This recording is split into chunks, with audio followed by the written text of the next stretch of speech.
इस वक्त मैं मुजफ्फरनगर की तहसील में आज यहाँ संपूर्ण समाधान दिवस में कैबिनेट मंत्री अनिल कुमार जी ने समस्याएं सुनी। बड़ी तादाद में फरियादी अपनी समस्याएं लेकर पहुँचे और डीएम और एसएसपी भी मौजूद रहे। तो मंत्री जी, किस तरह की समस्याएं अधिकतर आई आज?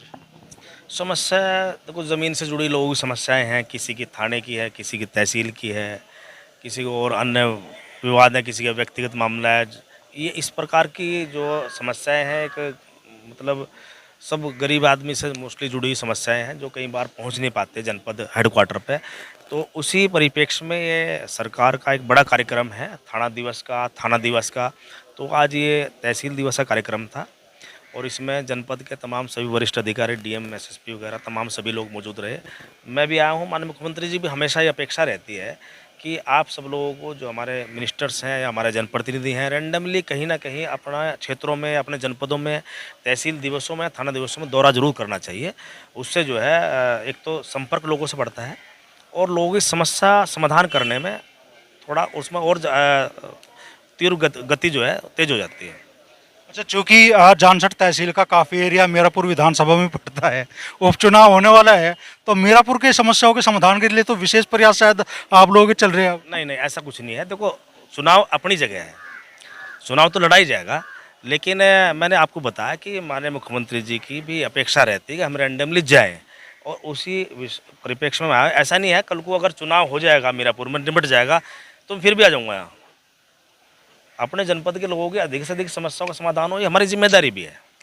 चुनाव के ऐलान से पहले क्या मीरापुर की कुछ जो लोगों की बड़ी आकांक्षाएं हैं, जिसमें मोरना शुगर मिल का विस्तारीकरण है, कुछ और चीज़ें हैं, क्या इन समस्याओं के समाधान की राह सरकार खोलने वाली है चुनाव के ऐलान से पहले?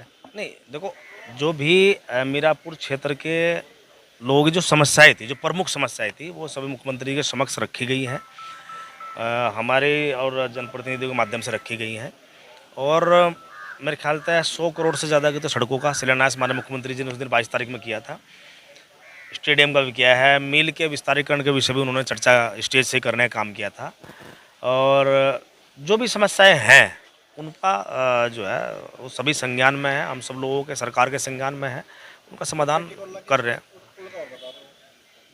उसकी भी आज समस्या आप लोगों ने रखी है, टिकोला वाली, उस पर मैं आज चिट्ठी लगाएंगे और डीएम साहब के माध्यम से एनएच को उसकी रिपोर्ट भिजवाएंगे। अच्छा, चुनाव को लेकर गठबंधन की क्या तैयारियां मीरापुर विधानसभा उपचुनाव के लिए? गठबंधन की, हमारे गठबंधन की पूरी तैयारी है, एनडीए गठबंधन की पूरी तैयारी है। 10 की 10 सीटों को जीतने की स्ट्रेटेजी पे हम लोग काम कर रहे हैं। इसमें भारतीय जनता पार्टी और एनडीए गठबंधन या राष्ट्रीय लोकदल, हम पूरी तरह से इस बात को लेकर बहुत गंभीर हैं।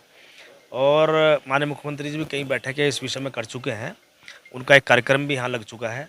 और लगातार एज ए प्रभारी, क्योंकि उन्होंने मुझे प्रभारी की जिम्मेदारी सौंपने का काम माननीय मुख्यमंत्री जी ने किया, उसके नाते भी हम लोग जो है हमारी एक्टिविटी जो है क्षेत्र में है। और ये है कि ये राष्ट्रीय लोकदल की सीट है, जो हमारे एनडीए की सीट है, ये दोबारा फिर हमारी झोली में आए। कल जयंत चौधरी भी मीरापुर विधानसभा क्षेत्र में आ रहे हैं, तो किस तरीके से मतदाताओं को साधने का आप लोग प्रयास करेंगे? कल माननीय चौधरी साहब का कल कार्यक्रम निरस्त हो गया, वो शायद अब 21 में रहेगा, मुझे लगता है वो किसी कारण निरस्त हो गया है। और आएंगे चौधरी साहब 21 में आएंगे। तो दावेदार आपके बगल में भी दो है, तीसरे संजय राठी भी यहाँ थे तहसील दिवस में, सॉरी, संपूर्ण समाधान दिवस में। कुछ टिकट का इशारा तो कर दो, किस तरफ होने जा रहा? टिकट का इशारा पर मेरे हाथ में ही नहीं कुछ। शहर में खामा उठ बदनाम हो रहा। ये तो चौधरी साहब का मामला है भाई, नेतृत्व तो फैसला करेगा किसको लड़ाएंगे किसको नहीं लड़ाएंगे। जिसको लड़ाएंगे हम तो उसको लड़ाएंगे और उसे ही जिता के बेच जाएंगे। अच्छा, एक आखिरी सवाल मैं आपसे करना चाहूँगा। मंत्री आप बने उसके बाद में एक दिन हमारे साथ इंटरव्यू में बड़ा गुस्सा आपने दिखाया कि साहब प्रशासनिक अधिकारी सुन नहीं रहे, जिले के में जो प्रशासन है वो अपना चाल चरित्र चेहरा बदलने को तैयार नहीं। अब तो लोकसभा चुनाव भी होगा, उसके बाद में आप कुछ चीज़ें बदली है क्या? बदल गया, बहुत बहुत बदल रहा। आप देख रहे होंगे, महसूस भी कर रहे होंगे, बदल रहा, बदल पै रहा। थोड़ा लाइन तो कम नहीं हो रही है, फरियादी की लाइन तो कम नहीं हो रही। लाइन कभी कम नहीं हो सकती, चाहे किसी भी सरकार आ जाए। समस्याएं अनवरत चलती रहती है, जैसे जीवन चलता है ऐसे समस्या चलती है। एक समस्या का समाधान हो जाता है तो दूसरी खड़ी हो जाती है, फिर उसके लिए उसका समाधान हो जाता है, फिर तीसरी खड़ी होती है। तो समस्या चलती रहती हैं। अगर समस्या सारी खत्म हो जाएगी तो फिर तो विभाग ही बंद हो जाएंगे, फिर क्या करेंगे? अच्छा, जिले में एक परसेप्शन बनने लगा कि ना, इस टाइम जिले में किसी की चल रही तो मंत्री अनिल कुमार की चल रही है, लोग भागे दौड़े। जनता की चल रही है, मेरी कुछ नहीं चल रही जो चल रही जनता की चल रही है।